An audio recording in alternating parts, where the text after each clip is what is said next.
முஸ்லிம் சமுதாயத்திற்கு ஒரு முக்கிய செய்தி: ஜாக்கிரதையாக இருங்கள், உலகின் முடிவு நெருங்கிவிட்டது. நீங்கள் அற்புதமான அறிகுறிகளை காண்பீர்கள். நிறுத்த வேண்டாம், தொடர்ந்து படியுங்கள்.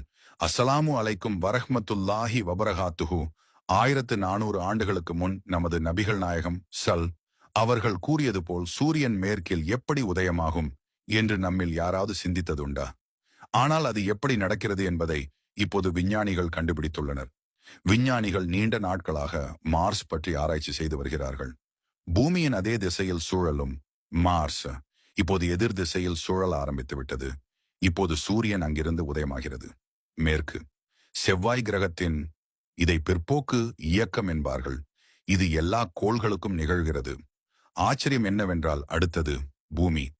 மேற்கில் சூரியன் உதிக்கும் போது மன்னிப்பின் வாயில்கள் அடைக்கப்படும் என்று அல்லாஹ் கூறுகிறான்.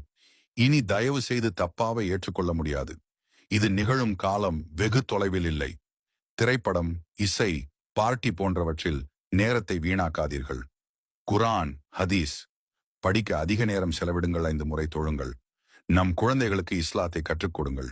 இஸ்லாம் ஒரு அழகான மார்க்கம் மற்றும் அல்லாஹ் நம் அன்பான நபி முஹம்மது அவர்களை பின்பற்றுவதை மிகவும் எளிதாக்கியுள்ளான்.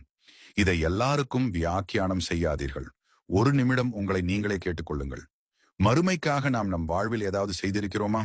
மறுமை நாளில் அல்லாஹ்வை சந்திக்க நாம் தயாரா? நினைவில் கொள்ளுங்கள், அந்த நாள் நாம் அனைவரும் தனியாக இருக்கிறோம்.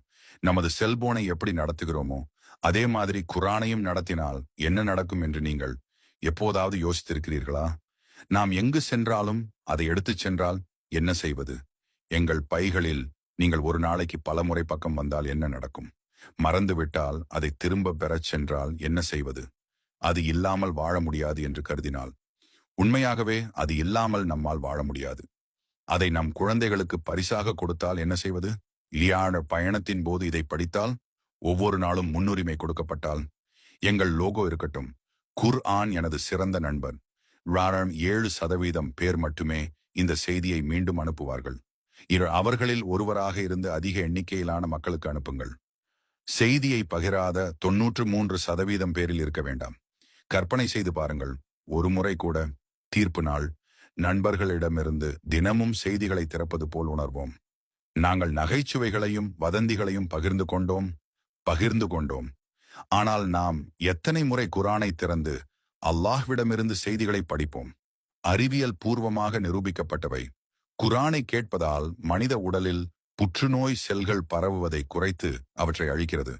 மக்கள் எப்படி அல்லாஹ்வை நேசிக்கிறார்கள் மற்றும் அவருக்கு கீழ்ப்படியாமல் இருக்கிறார்கள் என்று நான் ஆச்சரியப்படுகிறேன். ஆனால் அவர்கள் என்னை வெறுத்தாலும் அவர்கள் எப்படி எனக்கு கீழ்ப்படுகிறார்கள்? உங்கள் அன்புக்குரியவர்களுக்கு உதவி செய்ய நினைவூட்டலாக அனுப்ப 60 வினாடிகள் ஆகும். எச்சரிக்கை: பின்னர் அனுப்ப வேண்டாம், இப்பொழுது அனுப்பவும். பகிர்ந்ததற்காக அல்லாஹ் உங்களுக்கு வெகுமதி அளிப்பானாக. ஜஸக் அல்லாஹ் கைரா.